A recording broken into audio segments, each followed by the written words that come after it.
Don't trust New Scientist Magazine. New Scientist is a popular science magazine which indulges in some very bad journalism.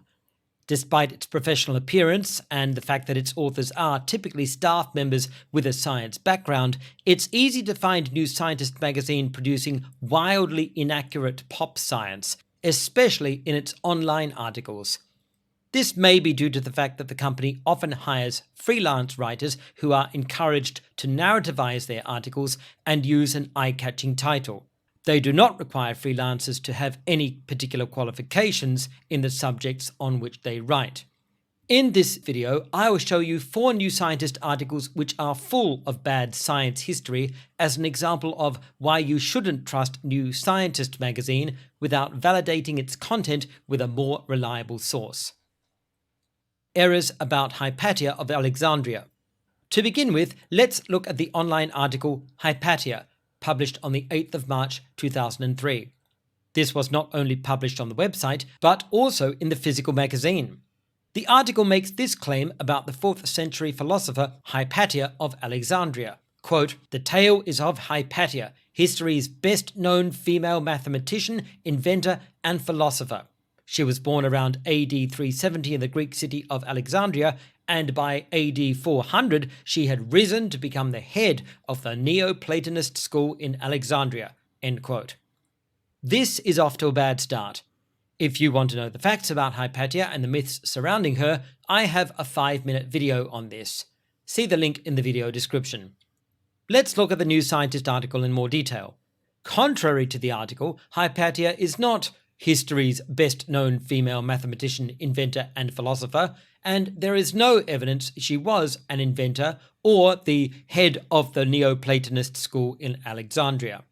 Dr. Fabio Acerbi, mathematician and historian of mathematics, writes, quote, "It seems sufficiently established that a circle of pupils of remarkable intellectual level gathered around her, but it is not clear whether her teaching was a public or a private one, whether formal or informal, and there is not the slightest hint that she held an official chair.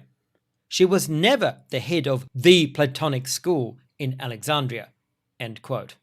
In her 1996 book, Hypatia of Alexandria, still considered one of the best scholarly works on Hypatia, though it is now out of date in some areas, Polish historian Maria Jelska only speaks of Hypatia teaching at her own school.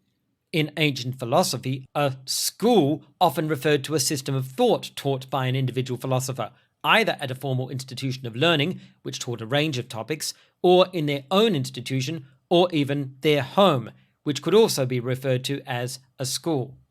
Senior lecturer in mathematics Luke Hodgkin observes that Jelska's research, quote, "unearths a number of references to women in the late Greek philosophical world, which show Hypatia's example to be not so unusual as had thought." End quote. Similarly, the Routledge Companion Encyclopedia of the History and Philosophy of the Mathematical Sciences informs us, quote, "Hypatia is not the earliest known woman mathematician. Pappus had directed a polemic against a female teacher of mathematics named Pandrosian, and a certain Ptolemaeus is quoted in Porphyry's commentary on Ptolemy's Harmonics." End quote. Professor of philosophy Linda L. McAllister wrote, quote, "Hypatia, after all, wasn't the first woman philosopher," end quote, adding, quote, "there were many women philosophers before Hypatia," end quote. So Hypatia was not a unique woman mathematician or philosopher. The New Scientist article tells us, quote, "According to commentators of the day, Hypatia was individualistic, charismatic, and even beautiful as she strode around Alexandria in the tatty cloak beloved of academics." End quote.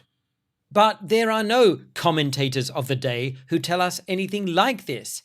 The closest source we have to Hypatia is one of her students, Synesius of Cyrene, whose letters to her say nothing about this. We have no records of Hypatia written by commentators of the day.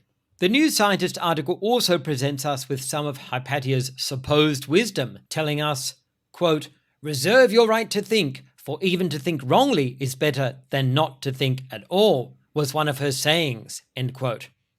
Like virtually every other saying attributed to Hypatia, this is a fabrication. We have no records of any of her writings, and certainly no list of sayings like this.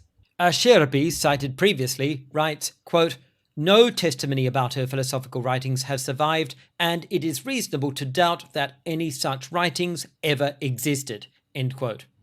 All of these alleged quotations from Hypatia, as quoted uncritically by the New Scientist article, were invented by Elbert Hubbard, an American traveling soap seller in the early 20th century.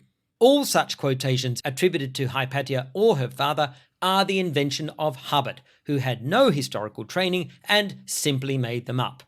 The New Scientist article assures us Hypatia's mathematical achievements were groundbreaking, claiming, quote, "Her mathematical works created a stir, especially in algebra, where she completely revised Diophantus' famous Arithmetica and added commentary, explanation, and new examples," end quote. You might be confused at the reference to algebra, since Hypatia lived in the 5th century, and algebra as we know it was invented centuries later by the 9th century Persian polymath Muhammad ibn Musa al-Khwarizmi. Hypatia certainly wasn't doing that kind of algebra. She was using what is referred to as elementary algebra, a simpler method of calculation used by the Egyptians, Sumerians, and Babylonians, and transferred from them to the Greeks. But there's also a problem with the article's claim that, quote, "she completely revised Diophantus' famous Arithmetica and added commentary, explanation, and new examples," end quote. The problem is, we have absolutely no evidence for this at all. Jelska's 1996 book, cited earlier, is a lot more cautious, informing us, quote, "only the titles of Hypatia's mathematical studies are extant," end quote.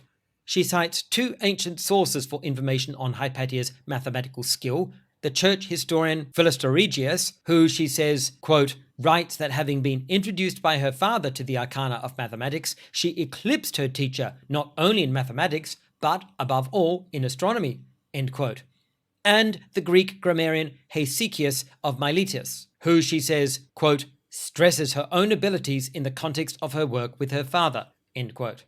In her 1996 book, Jelska relies on Hesychius' account of Hypatia's mathematical skills, writing, quote, "Hesychius' list of Hypatia's mathematical titles suggests that she occupied herself with the works of native Alexandrian mathematicians. She wrote commentaries on Apollonius of Perga, who wrote in the 3rd century BC, on Diophantus, who lived around the middle of the 3rd century AD, and on a piece titled The Astronomical Canon," end quote.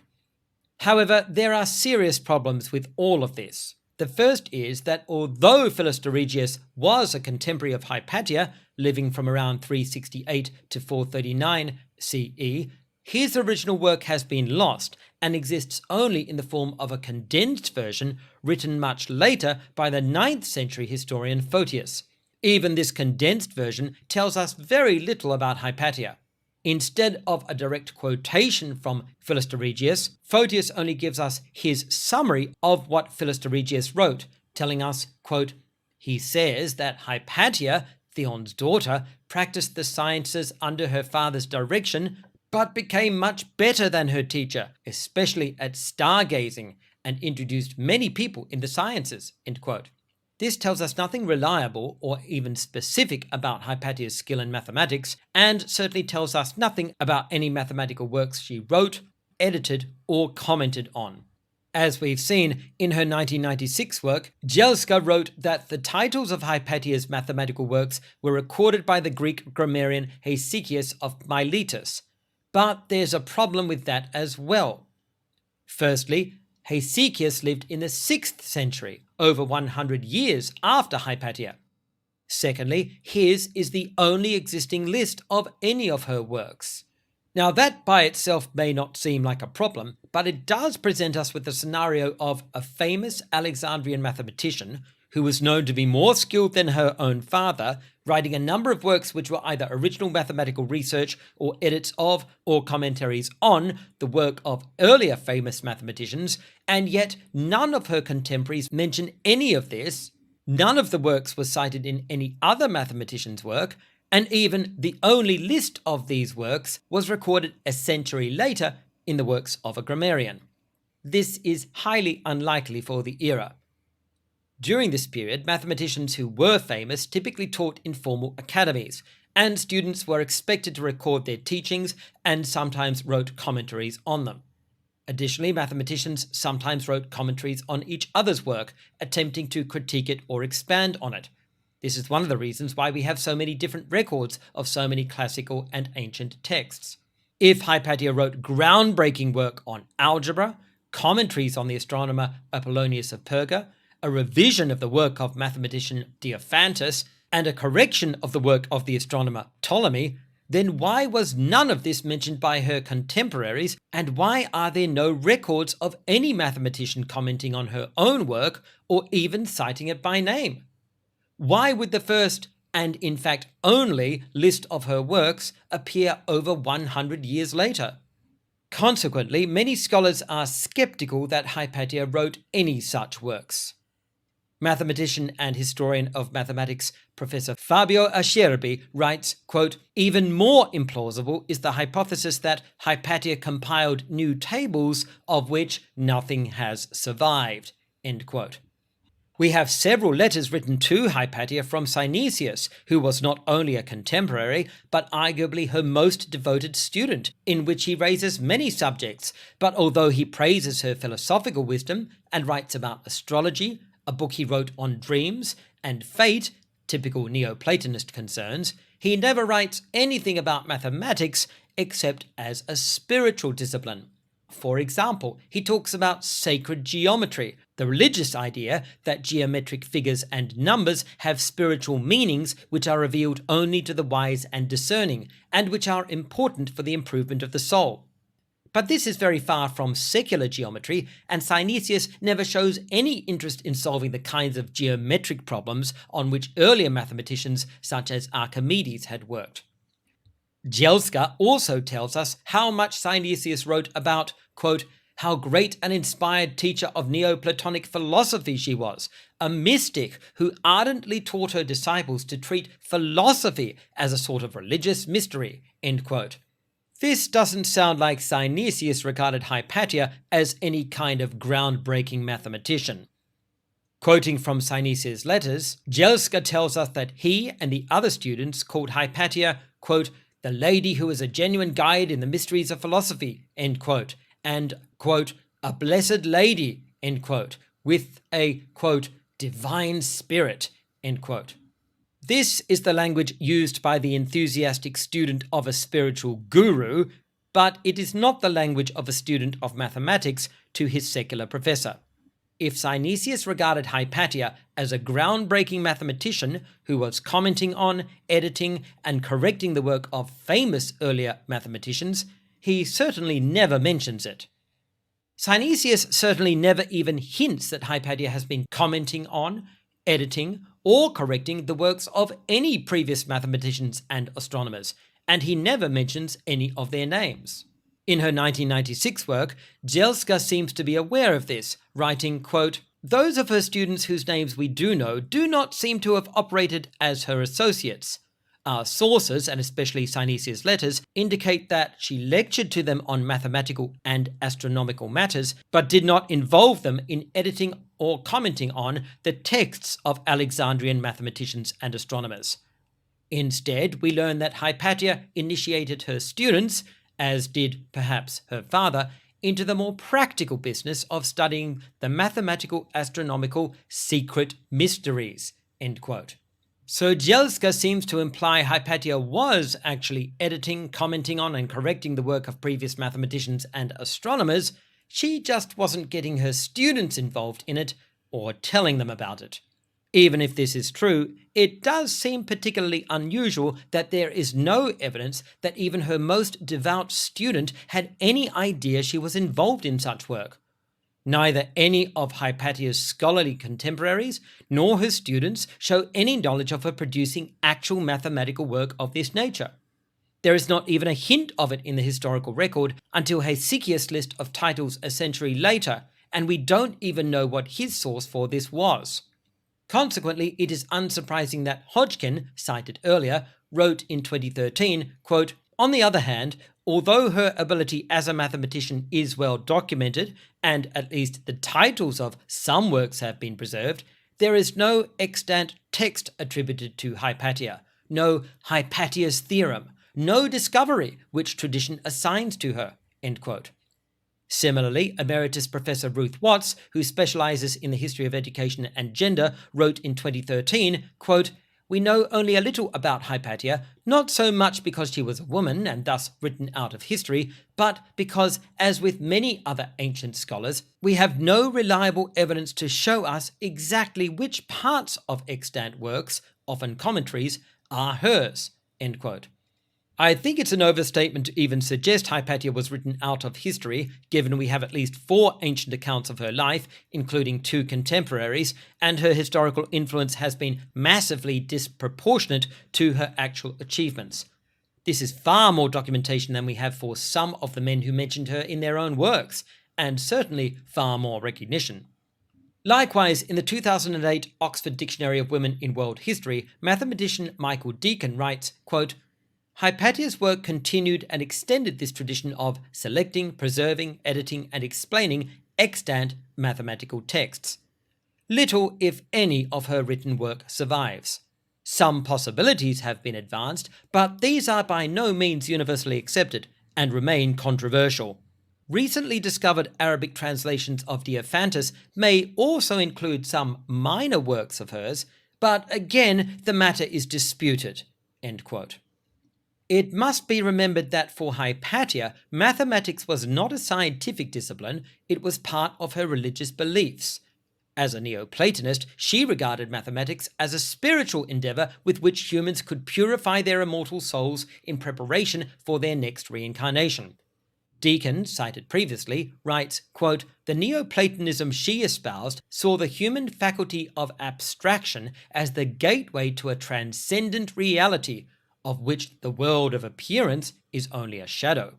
Mathematics provided the best example of this process, and was thus seen as a profoundly religious endeavor." End quote. However, Hypatia's philosophical contributions are even less visible than her mathematical work. In a 2004 conference paper entitled "Learned Women in the Alexandrian Scholarship and Society of Late Hellenism," later published in 2008 as a chapter in a peer-reviewed book, Jelska herself wrote, quote, "It should be added that we have no evidence of philosophical works of Hypatia, nor even titles of any such works are extant." End quote. In his 2009 article, "Who's Hypatia? Whose Hypatia do you mean?" mathematician and historian of mathematics Professor Hardy Grant declares what he describes as a bottom line on the significance and impact of Hypatia as a mathematician, writing, quote, "But there is already a bottom line on Hypatia's mathematics in another direction. No source hints that she, or Theon either, come to that, ever produced genuinely new results, and this fact must bear on our final estimate of their stature." End quote. The New Scientist article makes several other blunders, but they're already covered in my 5-minute video. See the link in the video description. Errors about witches' flying ointments. Here's another reason not to trust New Scientist. In this case, we're looking at an article published on their website on the 22nd of January 1994, which repeats the myth that so-called witches in Europe during the early modern era used ointments containing psychoactive ingredients which caused hallucinations. To be clear, this article is a review of a book which makes this claim and attempts to provide evidence for it. The problem is that the New Scientist review is completely uncritical, simply repeating the book's claims without any effort made to examine or validate them, despite the fact that even in 1994 there was already plenty of scholarly information available which the reviewer could have used to identify the serious weaknesses in the book's arguments.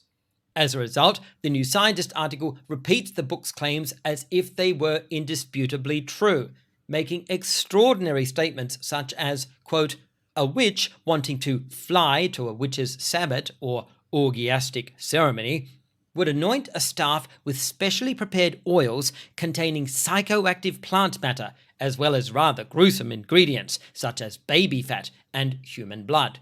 End quote. There is no historical evidence for this. I have already made an entire video on this myth. See the link in the video description. When we look at the ingredients for these flying ointments as recorded in the earliest primary sources, such as Johannes Hartlieb's Das Buch aller verbotenen Künste 1456 and Theophrastus von Hohenheim's De Sages et Earum Operibus, published around 1530, we find that often the ingredients aren't remotely hallucinogenic or psychedelic. Religious studies scholar Dr. Michael Ostling of the Arizona State University, definitely one of the most well-published authors on this specific topic, writes that historical ingredient lists of so-called flying ointments, quote, contain either non-psychoactive magical ingredients, end quote, or are made from, quote, abominable, transgressive, inversionary materials, end quote, such as human blood and the fat of murdered babies. The New Scientist article also repeats the salacious myth that women sometimes administered these ointments by straddling a broomstick for masturbation, writing, quote, the potion could then be administered to areas of the body that could absorb the active components most rapidly. Rudgley quotes one researcher, the use of a staff or broom was undoubtedly more than a symbolic Freudian act, serving as an application for the atropine-containing plant to the sensitive vaginal membranes.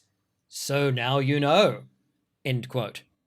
Again, there is no evidence for this. Even Thomas Hatsis, one of the few remaining academic supporters of the idea that there were at least some hallucinogenic ingredients in traditional witches' ointments, has dismissed this as ridiculous, writing, quote, in 0 instances does masturbating with a broom come up in any deposition, confession, court document, or demonology tract. Moreover, accused witches were also said to ride on benches, chairs, and stoves. Should we imagine that they oiled up and masturbated with these objects as well? End quote. In fact, the very idea that these ointments had hallucinatory properties and that the women who administered them, either orally or via some other method, doesn't even appear in the early modern period, at the height of the witch hunts. Even those early modern commentators who did believe the chemical ingredients of these ointments had a non-supernatural effect on the mind or body, believed that they simply put the women to sleep and gave them wild dreams. This is not the same as a waking hallucination.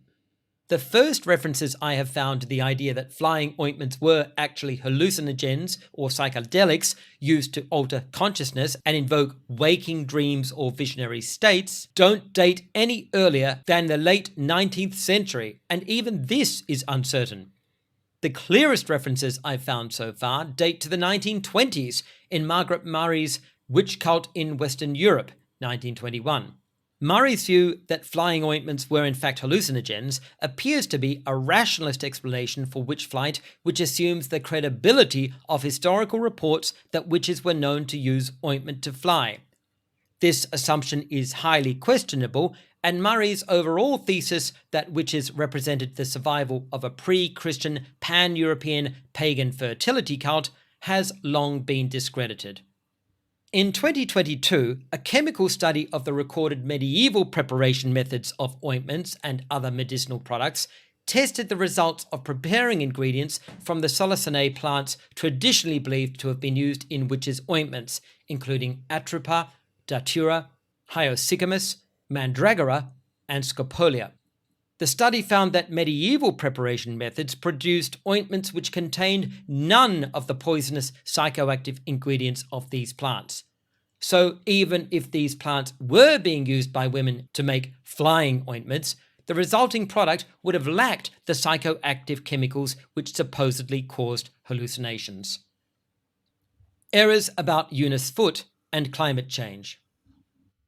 Now let's look at a New Scientist article published on their website on the 17th of July 2023. This article assures us that 19th century American scientist Eunice Foote was, quote, the woman who discovered the greenhouse effect, end quote. I've already made a video explaining why that isn't true. The article also claims Foote's report, quote, is also the first record of a physics article by a female scientist, end quote. This isn't true either. Foote's paper was preceded by at least 30 years by scientist Mary Somerville, a Scot. In 1826, Somerville published a 6-page paper in the prestigious scientific journal Philosophical Transactions of the Royal Society of London, entitled On the Magnetizing Power of the More Refrangible Solar Rays. In it, she explained she was testing a hypothesis about magnetism proposed by a Professor Moricchini in Rome, and described her experimental methodology. The New Scientist article further claims Foote, quote, went on to speculate that an atmosphere of that gas would give to our Earth a high temperature, end quote. This is one of the most enduring myths about Foote's work, and is the reason why she is also credited with predicting global warming. The fact is, Foote never made any prediction about future global warming. Her experiments were directed entirely at understanding the Earth's temperature in the past. This is clear from her own words, quote, an atmosphere of that gas would give to our Earth a high temperature, and if, as some suppose, at one period of its history, the air had mixed with it a larger proportion than at present, an increased temperature from its own action, as well as from increased weight, must necessarily have resulted, end quote. Note the repeated use of past tense here. She speaks of Earth, quote, at one period of its history, end quote, not its future, and said, quote, the air had mixed, an increased temperature must necessarily have resulted, end quote, using perfect tense, referring to a point in the past, not using future tense. This is well recognized by contemporary scholars. In a podcast with science historian Justin Chapereau and biochemist and science historian Roland Jackson, physics history researcher Maura Chapereau makes this point explicitly, observing, quote, Eunice Foote was not saying increasing carbon dioxide will cause global warming in the future, end quote. Adding, quote, she's explaining a past climate, end quote. Errors about the Islamic Golden Age. Here's more bad commentary from New Scientist. This time it's in the form of an interview with quantum physicist Jim Al-Khalili. What could possibly go wrong? Well, Al-Khalili is being interviewed on the topic of history, which is not a great start since he isn't a historian, and even more importantly, he's being interviewed on the topic of the Islamic Golden Age. This was an unprecedented era of literary, medical, philosophical, and scientific development within the Muslim world. It is generally dated between 750 and 1260, though some scholars consider it to have peaked between 750 and 950.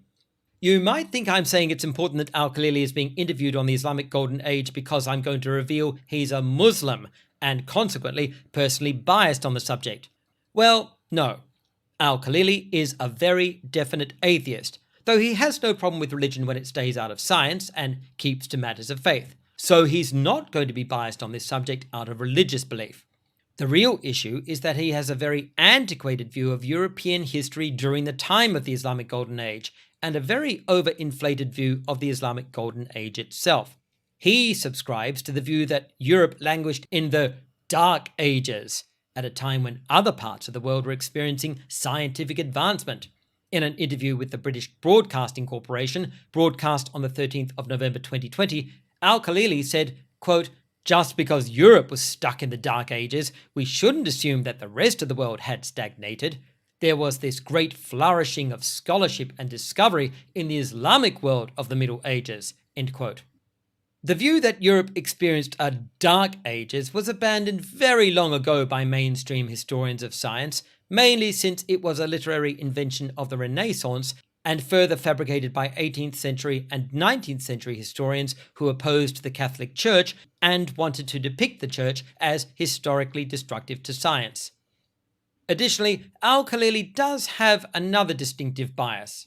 It's not a Muslim bias, it's an ethnic bias. Al-Khalili is Iraqi, and he describes the scientific achievements of the Islamic Golden Age as Arabic science, claiming that, quote, for over 700 years the international language of science was Arabic, end quote, adding, quote, which is why I describe it as Arabic science, end quote. He provides no evidence for this, and it's particularly ironic that he refers to the science of the Islamic Golden Age as Arabic science, since so much of the science of that period was produced by Persians who spoke Farsi. Al-Khalili's bias is seen in the opening paragraph of his New Scientist interview, in which he says, quote, the House of Wisdom was set up in Baghdad by one of the Abbasid caliphs, Al-Mamun, end quote, claiming, quote, it began as a translation house, translating Greek texts into Arabic, end quote, adding, quote, Arabic became the international language of science, end quote, and only at the end finally acknowledging, quote, there was also a strong influence from Persia. An Arab scholar once said, we Arabs have all the words, but you Persians have all the ideas, end quote. Note how Al-Khalili regards the Islamic Golden Age as essentially Arabic, begun by Arabs translating Greek texts into Arabic, making Arabic the international language of science. Persians are identified as contributing to this fundamentally Arabic event. But while we're here, let's look at this claim about the House of Wisdom, which Al-Khalili says started as a translation project translating Greek into Arabic. First of all, Al-Khalili seems completely unaware that the House of Wisdom didn't really exist. Historian of science Thony Christie observes that although Al-Khalili has helped popularize this historical fiction, along with writer Jonathan Lyon, nevertheless, according to Christie, quote, neither Jim Al-Khalili nor Jonathan Lyon is a historian of science, let alone Islamic science, end quote. Christie further observes, quote, real historians of Islamic science say that the House of Wisdom never existed, at least not in any form remotely resembling the institution presented by Al-Khalili, Lyon, and other popular sources, end quote. A more important scholarly work by Dimitri Gutras, Professor Emeritus of Arabic and Islamic Studies, substantially dismantled this myth all the way back in 1998. But it's unlikely that Al-Khalili would even know of Gutras' work, since Al-Khalili himself has no scholarly familiarity with the field. This is why we should always be wary of scholars in one field making bold, sweeping claims about a completely different field in which they have no qualifications or training. More recently, the 2022 scholarly publication The Abbasid House of Wisdom, Between Myth and Reality, by Turkish historian of science Ekmeledin Ersenoglu, who has specialized in the history of science in the Muslim world, is an excellent historical survey of how the myth was invented in the 19th century through a faulty translation of a 17th century work, and how the myth was developed subsequently. Secondly, Al-Khalili does not mention that the translators involved in the Abbasids' Greek to Arabic translation project were overwhelmingly Christian. There is no evidence that any of them were Muslims or Arabs. Dr. Muhammad Hanan Hassan, a specialist in Islamic civilization, writes that out of 44 translators listed by a prominent Arab biographer of the entire Islamic Golden Age, quote, 28, 64%, are Christians, 2 are Sabaeans, 1 is a Jew, none are Muslims, and 13, 29.5%, are unknown, end quote. There's a lot more to critique in Al-Khalili's article, but this gives you an idea of where it's going. It's just really bad pop history. I've already made a series of videos critiquing pop history claims about the Islamic Golden Age. See the video description for a link to that playlist. The decline and fall of New Scientist. The reputation of New Scientist among people who work in the sciences is very uneven. Some people simply give it a pass as a relatively low-tier pop science publication and shrug off its inaccuracies as typical for the genre. Others are more critical, especially taking into consideration the way that bad pop science often has a damaging effect on the reputation of academic science and reducing public trust in science as a scholarly discipline. On the website Physics Forums, which, quote, aims to provide a community for students, scientists, educators, or hobbyists to learn and discuss science as it is currently generally understood and practiced by the professional scientific community, end quote, numerous criticisms of New Scientist can be found. On the 6th of March 2011, a user posted the statement, quote, a lot of people saying that it isn't credible, end quote, accompanied by a link to a Reddit post critiquing pop science in the media. Another user responded, quote, I would not trust anything I read in New Scientist. I have seen them get major things wrong too many times, end quote. More specifically, a third user called New Scientist to account for the misleading title of an article, explaining, quote, naming an issue on evolution Darwin was wrong was an incredibly bad call, giving creationists just what they were hunting for. The issue did not, of course, support creationism, and topics were, among other things, horizontal gene transfer, which Darwin never discussed, making the selection of title purely a sensationalist ploy." End quote. A fourth user observed various changes in the magazine's content over time, writing, quote, "Years ago, it used to be a very respectable magazine and the standard place to look for scientific research job advertisements, both industrial and academic, in the UK. It was never as glossy looking as Scientific American, but the content was at a similar level. Then, for whatever reason, it started trying to be popular. Even though at the time I had access to a free library copy, I soon gave up reading it after that. Not so much because of the lack of scientific credibility as the irritating youth culture style of journalism." End quote. A fifth user, who claimed to be a former writer for New Scientist, wrote, quote, "Years ago, I used to write for it too, but gradually stopped because they wanted increasingly gee whiz articles. There was one particular story on the maturation of adolescent brains where they kept trying to rewrite the piece to fit with certain popular preconceptions, and I kept trying to limit the worst of the damage. After that, I had to give up, even though they paid so well." End quote. Beyond these informal discussions, actual scientists have also expressed their distaste for New Scientist's brand of pop science. Most notable among them, biologist Jerry Coyne, whose 6th of February 2010 article, "New Scientist Blurbs Dumb Ideas About Evolution," was particularly critical. Coyne wrote, quote, "New Scientist always jumps gleefully on any idea that combines the words Darwin and wrong. Remember their Darwin was wrong cover a year ago? Well, they've befouled themselves again, this time by publishing, without any critical comment, a piece by Jerry Fodor and Massimo Piatelli Palmerini that is a précis of their upcoming book, What Darwin Got Wrong." End quote. Later that year, on the 9th of November 2020, Coyne again found fault with New Scientist, writing, quote, "Last week I highlighted a pretty dreadful piece in New Scientist, The Chaos Theory of Evolution, written by paleontologist Keith Bennett, which pretty much deep-sixed the modern theory of evolution in favor of a buzzwordy evolution that was all about being fractal, chaotic, and non-linear." End quote. In a 9th of March 2021 article entitled "Why Scientists Don't Always Read Pop Science Journalism," scientist and science communicator Rebecca Ann Robinson explains the problems endemic to good science journalism, stating, quote, "Here's the problem. The scientific method doesn't work on a quick turnaround deadline, and if pop science journalism is written in almost live time, the resulting report doesn't make any sense because it's usually only part of the story, manufactured to paint a particular picture.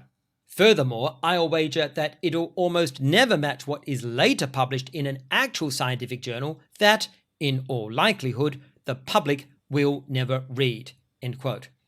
She concluded, quote, "Simply put, it is problematic to write science journalism in the same way that I write travel and finance articles. Here's a recommendation. Here's an opinion." End quote. In the video description, you'll find a link to my sources, including articles on the challenges of accurate science communication and reporting in a variety of media. If you wish to be more critical about how you read popular science, those articles will be helpful to you. Meanwhile, don't trust New Scientist Magazine.